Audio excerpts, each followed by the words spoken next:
While we've been busy covering the Blake-Justin fiasco, Meghan Markle has been quietly crafting a masterpiece of self-indulgence, a Netflix show that nobody asked for.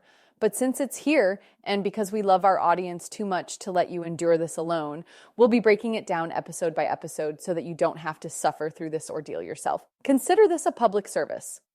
Ah, yes, with love, Meghan, the Netflix show absolutely no one was asking for, but here we are, subjecting ourselves to 40-something minutes of curated, insincere, relatable content. Grab your bath salts, no, really, and get ready, because episode 1, Hello Honey, is a journey into a world where basic household tasks are presented as groundbreaking discoveries, and the simplest human decency is framed as an act of deep, unparalleled generosity. Okay, so we open with Meghan, floating around in what I can only assume is her version of rustic, laid-back elegance, whispering sweet nothings to a bunch of bees. Yes, bees. She tells us in the softest, most enlightened tone possible that you must speak gently around bees. Right, because the bees are listening. And then we get the first groan-worthy line of the episode.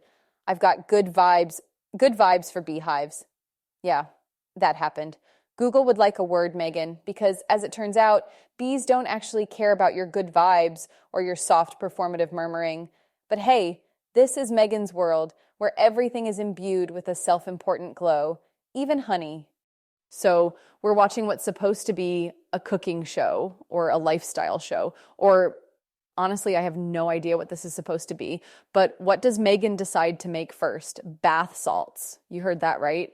Not food, bath salts. Because naturally, when you invite a friend over for dinner, the first thing you do is whip up some artisanal lavender-infused bath salts. What's next? Homemade deodorant? A DIY face mask? A personalized shampoo blend infused with her aura? Oh, and side note, given that her husband has openly admitted to using, let's say, recreational substances, the choice of bath salts is just chef's kiss levels of ironic. Meghan, bless her heart, has decided that putting store-bought peanut butter pretzels into another bag and tying it with twine is some kind of grand act of hospitality. She labels the bag because, what if someone mistook the peanut butter pretzels for, I don't know, non-peanut butter pretzels? The horror. A normal person would just say, here, have some pretzels. But not Meghan. Meghan must curate an experience. And finally, cooking, actual food.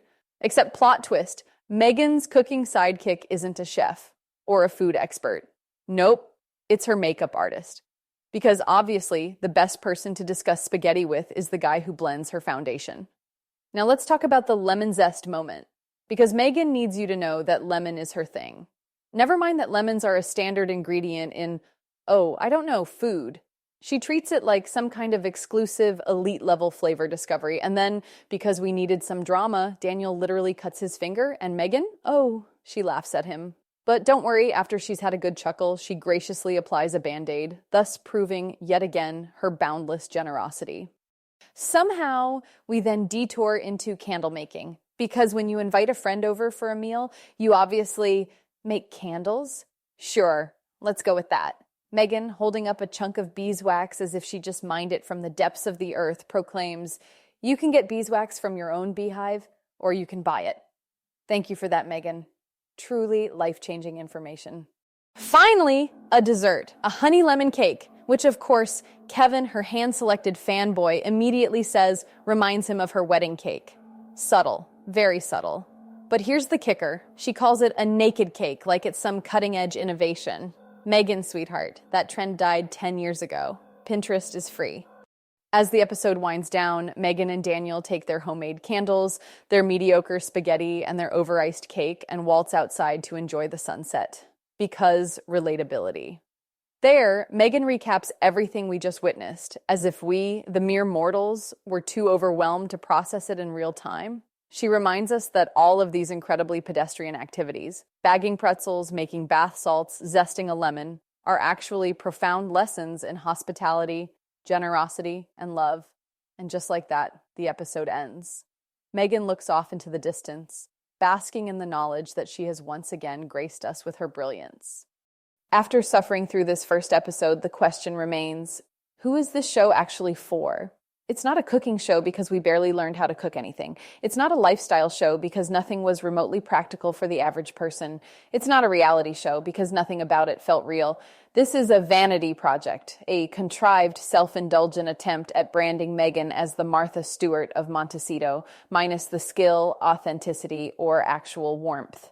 If you're looking for an insightful, heartwarming show, this ain't it. If you're looking for a masterclass in self-mythologizing, then buckle up, because we've got 7 more episodes of this nonsense to get through. Good vibes for beehives indeed.